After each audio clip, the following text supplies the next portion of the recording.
हमेशा से हमें ये बताया गया है कि क्रिस्टोफर कोलंबस ने 1492 में अमेरिका डिस्कवर किया था, लेकिन असल सच इससे काफी ज्यादा कॉम्प्लिकेटेड है और काफी इंटरेस्टिंग भी।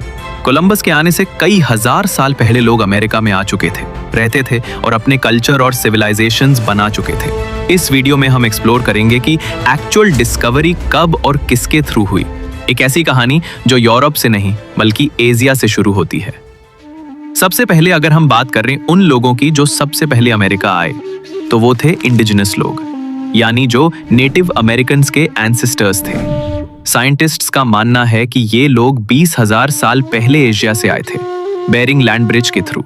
एक आइस एज के दौरान साइबेरिया और अलास्का के बीच का रास्ता था। आज भी हमें उनके सबूत मिलते हैं, जैसे मोंटे वेर्दे, जहां पे 14,500 साल पुराना एक ह्यूमन सेटलमेंट मिला, और कैक्टस हिल, जो और भी पुराना हो सकता है। ये लोग शिकार करते थे, खेती करते थे और सोफिस्टिकेटेड सोसाइटीज बनाते थे। इनका होना क्लियर करता है कि पहला डिस्कवरी इन्हीं लोगों ने किया था। लेकिन अगर हम बात करें बाहर के सिविलाइजेशंस की, तो पहला स्ट्रॉन्ग और प्रूवन कॉन्टैक्ट आता है वाइकिंग्स के थ्रू। अराउंड 100 AD एक नॉर्स एक्सप्लोरर लीफ एरिक्सन ने ग्रीनलैंड से सेल करके कनाडा के न्यू फाउंडलैंड एरिया में लैंड किया। उस जगह को उन्होंने विनलैंड कहा। 1960s में आर्कियोलॉजिस्ट्स हेल्गे और एन इंगस्टेट ने लैंड ऑस मेडोज नाम की एक साइट डिस्कवर की, जहां पे उन्हें वाइकिंग स्टाइल के घर, आयरन टूल्स और एक ब्लैकस्मिथ का फोर्ज मिला। ये क्लियर एविडेंस है कि वाइकिंग्स ने अमेरिका कोलंबस से 500 साल पहले ही देख लिया था।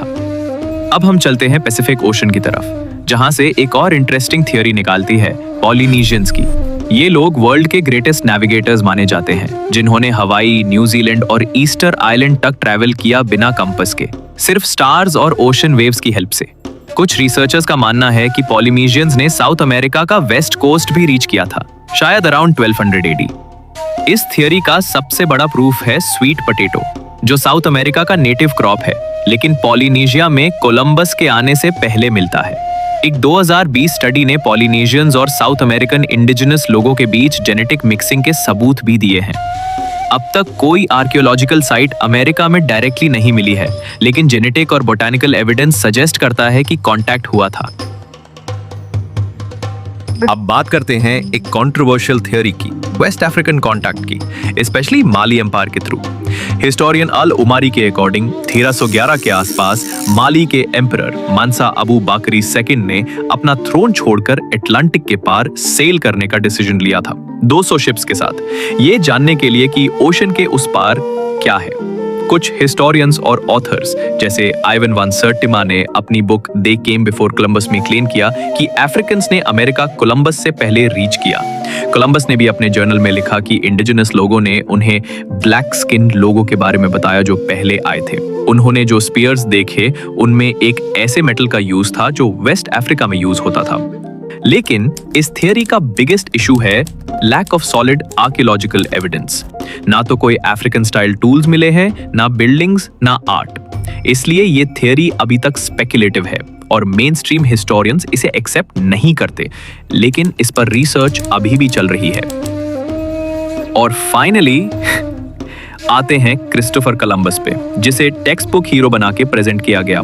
फॉरीसो बलाने में कोलंबस बहामास पहुंचा, लेकिन यूनाइटेड स्टेट्स नहीं। उसने समझा वो इंडिया आया है, इसलिए इंडिजिनस लोगों को इंडियंस कह दिया। उसका वॉयज इंपॉर्टेंट था क्योंकि उसके बाद ही यूरोप और अमेरिका के बीच परमानेंट लिंक बना। लेकिन उससे फर्स्ट डिस्कवरर कहना हिस्टोरिकल फैक्ट नहीं, सिर्फ कॉलोनियल नैरेटिव है। तो अब सवाल ये है, असल में अमेरिका को किसने डिस्कवर किया? अगर हम फर्स्ट अराइवल की बात करें तो वो नेटिव अमेरिकन्स थे, जो हजारों साल पहले आए। अगर फर्स्ट आउटसाइड कांटेक्ट की बात करें तो वो वाइकिंग्स थे, जिनका सबूत क्लियर है। पॉलिनेशियंस ने शायद कांटेक्ट किया और एविडेंस स्ट्रॉन्ग हो रहा है। वेस्ट अफ्रीकन्स का क्लेम थॉट प्रोवोकिंग है, लेकिन प्रूफ अभी तक नहीं मिला। और कोलंबस, उसने डिस्कवरी नहीं, कॉलोनाइजेशन इंट्रोड्यूस किया।